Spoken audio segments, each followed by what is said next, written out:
नाज़रीन, हम कराची से बात करते हैं, जहाँ पर हॉकी एसोसिएशन की जानिब से 3 साल से 25 साल तक के खिलाड़ियों का विंटर कैंप जारी है।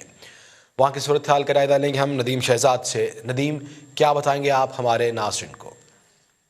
कराची हॉकी एसोसिएशन की जानिब से इस वक्त विंटर कैंप का इनेकाद किया गया, जिसके अंदर 3 साल से लेकर 25 साल तक के बच्चे, जिसमें लड़कियां भी हैं और लड़के भी हैं और बिल्कुल छोटे बच्चे भी हैं, जिन्हें अब आज ही से कराची में के अंदर देखा जाए तो नेशनल हमारी जो गेम है हॉकी की तरफ रगबत के लिए ये कैंप लगाया गया। इस समय सर एसोसिएशन के सेक्रेटरी जो है हसन हैदर मौजूद हैं, इनसे हम जानते हैं जी कि हैदर हसन, आप बताइएगा जी कि ये जो बच्चों का कैंप है, बड़े बहुत ज़्यादा बच्चे यहाँ मुझे तो नज़र आ रहे हैं, तो क्या आप इस पर कहते हैं? ये हमने जो अनाउंस किया था दिसंबर के फर्स्ट वीक में, और हमारा ये कैंप 9 दिसंबर से हुआ है। और जिस दिन 9 दिसंबर से जो यहाँ पर रजिस्ट्रेशन होना शुरू किया तो वो 800 लोगों ने रजिस्टर किया और अभी तक 1000 से ज़्यादा लोग रजिस्टर करा चुके हैं। जो ये कहना लोगों का गलत साबित कर दिया हमने कि यहाँ पर हॉकी कोई खेलना नहीं चाहता।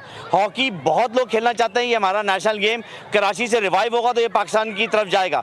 आप देखेंगे जितनी भी पाकिस्तान के बड़े इवेंट्स, ओलंपिक, चैंपियंस ट्रॉफी या वर्ल्ड कप खेले गए हैं, उसमें कराची के 4 से 5 लड़के हुआ करते थे और अभी कराची का कोई लड़का नहीं है। मैं कह रहा हूं कि अगर कराची का लड़का होगा तो इंशाल्लाह ताला वर्ल्ड कप, ओलंपिक और सब चीज़ें जीतेंगे। और अभी आप देखें कि यहाँ पर मेला लग गया है और अभी इतने ईगर है, इतनी रजिस्ट्रेशन डेली बेसिस पे आ रही है कि ये मामला रुक नहीं रहा। और ये विजन जो है पाकिस्तान हॉकी फेडरेशन का विजन है, ये हमने इम्प्लीमेंट किया है। अब ये पूरे पाकिस्तान में ये शुरू हो जाएगा। जी, इस सवाल से अगर कैमरामैन दिखा सके तो इस वक्त देखें बच्चे छोटे छोटे नन्हे मुझे पुरअज़म है और वो जानते हैं कि जो हम हॉकी खेल रहे हैं ये हमारा नेशनल गेम है और इसके लिए बिल्कुल, और ग्राउंड के अंदर भी जो हमारे नन्हे मुन्ने प्लेयर, इस इनके लिए ग्राउंड भी इनके देखा जाए तो बहुत महदूद सा ग्राउंड रखा गया है, जहाँ इनको अवेयरनेस के लिए, हॉकी के लिए, हॉकी के कोचेज यहाँ पर मौजूद हैं जो कि इन्हें बाकायदा तौर पर ट्रेनिंग दे रहे हैं। और हॉकी के रिवाइवल के अंदर इस वक्त देखा जाए तो कराची हॉकी एसोसिएशन का एक अहम ये किरदार है और बिल्कुल खुशाइंद इकदाम है कि इसमें जो बच्चों की इतनी बड़ी तादाद नदीम शहजाद हमारे साथ।